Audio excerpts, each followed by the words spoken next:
was an IDF soldier. Hi Bob, I was in the IDF. My father served in the IDF for 40 years, my mom for 16. Okay, cool. So your whole family and you are terrorists. Awesome. I don't know if that's a flex, but go off, I guess. Is in the IDF now. When you say death to the IDF, you're wishing death to my best friend, second grade teacher. No, we're wishing death to an occupation force, to dismantling the occupying force of the Israeli Defense Forces. It's dismantling the institution that known as the Israeli Defense Forces, which is really just a organization and a legally considered an occupying force, which is against the law. So no, it has nothing to do with your teacher, your second grade friend, whatever, random guy in the whatever. No, that is not what it means. It's like saying to Israel, which just means to the state, the state apparatus, the apartheid state, and it's all of its horrendous policies, the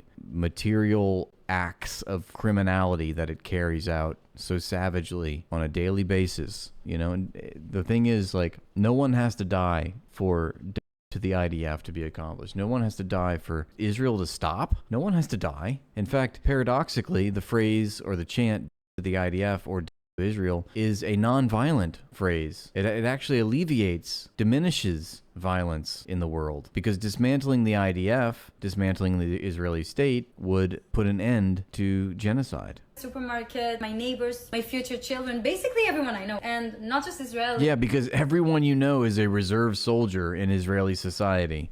It's literally a conscripted army where every civilian is potentially a soldier in the IDF. Yes, we know you guys are very barbaric, and you all cheerfully, gleefully cheer on the IDF and its murderous actions.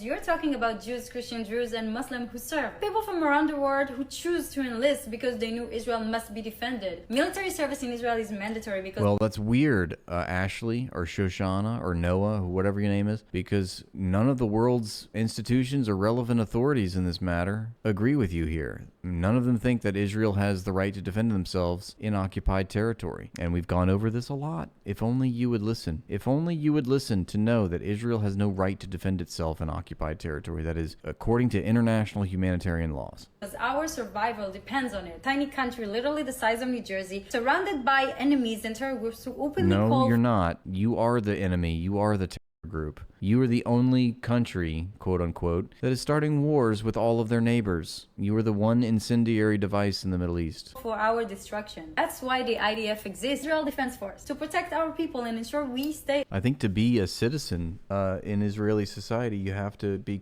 you are conscripted into the army. You have to serve in the IDF. Alive. In reality, you're saying that to me, my family, an entire country. Isn't that the definition of a genocide? Why do you want to kill me? Have you ever been to Israel? Ever met an IDF soldier?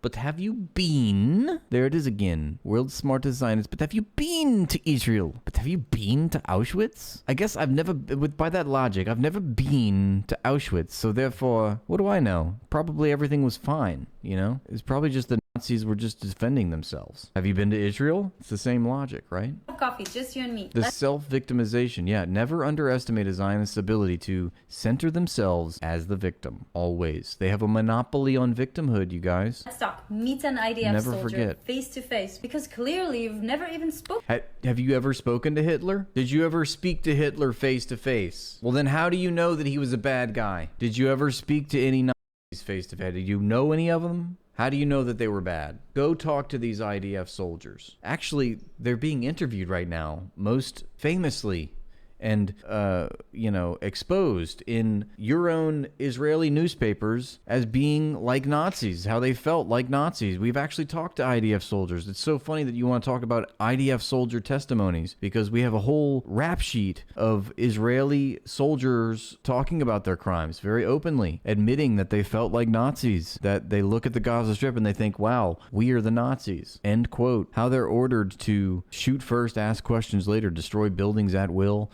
then figure out if they were a threat. I mean, all this, you know, using Palestinians as human shields while they run their tanks through the villages. Spoken to one of us. Not sure it's trendy enough for your Instagram, but you have an open invitation. So Noah says, hey, you think we're so bad? Come on down. Come to Tel Aviv, baby. We are thriving. We are Israeli. You have an open invitation to Israel. You think we're so bad? It's sort of like when Michael Rappaport does a video in the Yahud market or whatever, and he's saying, I'm looking for the apartheid. Where's the apartheid? It's the same nonsense. Zio thirst traps don't work. Why do they keep doing them? She's like basically sad that nobody believes their bullshit anymore. We know it's not trendy to nah. They're like, we're losing the PR war. We know it.